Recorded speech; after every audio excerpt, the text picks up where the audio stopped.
এসে আমাকে বললো যে তোমাকে দীপজল ভাই ডাকতেছে। আমি বলে আল্লাহ আমি আবার কি করছি। তো অনেক ভয় ভয়ে গেছিলাম, আম্মু যায়নি ভয়ে। যখন শুনি যে উনি আমার বাবা হবে তখনই আমার বুকের মধ্যে মনে হয় একটা পাথর বাড়ি মারলো। রোমাঞ্চকর ছিল, লাইক একবারে কবরে আমাকে শুয়ে দেওয়া হয়েছিল যে আমাকে 4 দিন পর উদ্ধার করে। সিনেমায় কাজ করেছি, যার মধ্যে এই পর্যন্ত 2টো সিনেমা রিলিজ হলো। মুখোশ, যেটা আমার সর্বপ্রথম করা, আর এরপরে হচ্ছে গিয়ে দুঃসাহসী খোকা, যেটা কিছুদিন হলো রিলিজ হলো মুজিবের আগে। আর এরপরে আশা করা যায় অরুণ চৌধুরী স্যারের জলে জলে তারা সিনেমা, এরপর মমতাজুর রহমান আকবর স্যারের বাংলার হারকিউলিক্স আর বকুল কথার শ্যুট এখনও চলছে। আর এছাড়া দুরন্ত নজরুল একটা বায়োপিক শ্যুট চলছে। হয়তো একটু চাপের, কিন্তু যাচ্ছে। যেমন শুটিংয়ে যেরকম মাঝে মধ্যে একটু ব্রেক পাই, তখন একটু হলেও পড়ি, অথবা টিচারদের কল দিই বা গ্রুপের মেম্বারদের কল দিই যে আজকে কি কি হলো, কি কি পড়াচ্ছে, কি কি পড়া দিয়েছে। তো ওরকম করে পড়াগুলো লিখতে থাকি। আর স্কুলে সবাই জানে, সবাই আমাকে সেই হিসাবে সাপোর্টটা দেয়। স্কুলে আমাকে সবাই জানে আমি একজন নৃত্যশিল্পী, একজন অভিনয় শিল্পী আর একজন শিক্ষার্থী। দুঃসাহসী খোকা আমি ওখানে লালনের মেয়ে হিসেবে ছিলাম, যেখানে আমি গান গেয়ে গেয়ে উপার্জন করি। আর আমার বাবা ওখানে অন্ধ ছিল। ওই যে উপার্জনটুকু হয়, ওই উপার্জনটুকুতেই আমি আমার জীবন চালাই। আর সেখানে আমি মুজিবকে দেখি, মুজিব আমাকে টাকা দেয়, আমার গান দেখে সে মুগ্ধ হয়, এরকম একটা সিন ছিল। হারকিউলিক্সে মমতাজুর রহমান আকবর স্যারের অবশ্যই সেখানে দীপজল আছে, তো তিনি আমার বাবা ক্যারেক্টারে ছিলেন।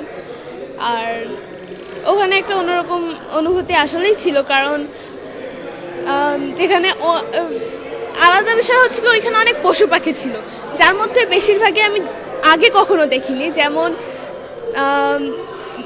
যে মোরগগুলো যুদ্ধ করে সেগুলো, তারপর কাকাতুয়া পাখি, ময়না পাখি, তারপর তোতা পাখি, এগুলো আমার কাছে ইন্টারেস্টেড লাগছে। আর ওখানে একটা আমার জন্য একটু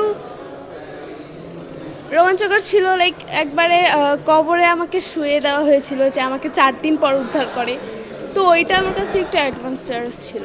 প্রথম যখন আমি অডিশন দিতে যাই আমি কিছুই জানতাম না, আম্মা আমাকে কিছুই বলে নাই যে কিসের অডিশন, শুধু বলছে একটা সিনেমার অডিশন, ভালোভাবে দিস। তো ওইটা আমার সিনেমার জন্য প্রথম অডিশন ছিল এবং আমি দিয়েছিলাম। তো পরে হচ্ছে কি ডিরেক্টর আঙ্কেল আমাকে সব বোঝায় যে ইনি তোমার বাবা। আমি যখন ওনার ছবি দেখি তখন আর যখন শুনি যে উনি আমার বাবা হবে তখনই আমার বুকের মধ্যে মনে হয় একটা পাথর বাড়ি মারলো। তারপরে হচ্ছে গিয়ে অনেক ভয় করছিল। আর তারপরেও আমি তো মানে শিওর ছিলাম না যে আদৌ আমি এখানে সিলেক্ট হব কিনা, কারণ প্রথম সিনেমার তখন হচ্ছে গিয়ে আমি আস্তে আস্তে করে ডেভেলপ হচ্ছি এই জায়গায়।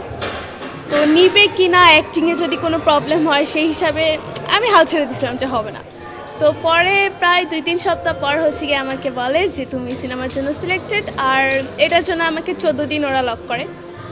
তো প্রথম দিন যখন গিয়েছিলাম উনি আলাদা একটা রুমে বসে থাকে অলওয়েজ, তো উনি আমাকে ডেকেছিল একজনের মাধ্যমে যে আমার মেয়ে যে আছে তাকে ডেকে নিয়ে আসো। তো তখন যখন এসে আমাকে বললো যে তোমাকে দীপজল ভাই ডাকতেছে, আমি বলে আল্লাহ আমি আবার কি করছি। তো অনেক ভয় ভয়ে গেছিলাম, আম্মু যায়নি ভয়ে। তো যখন গিয়েছিলাম আমার হাত পা কাঁপতেছিল, উনি আমার বলতেছিল ভয় পাচ্ছ নাকি তুমি, আমি বলছি না।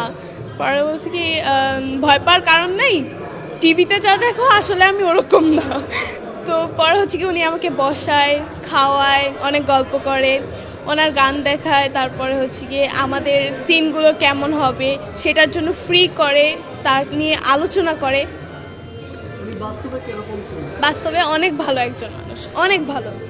সংবাদ, ফিচার ও অনুষ্ঠানের জন্য ভিজিট করুন সংবাদ প্রকাশের ওয়েবসাইট এবং যুক্ত থাকুন ফেসবুক পেজ ও ইউটিউব চ্যানেলের সঙ্গে।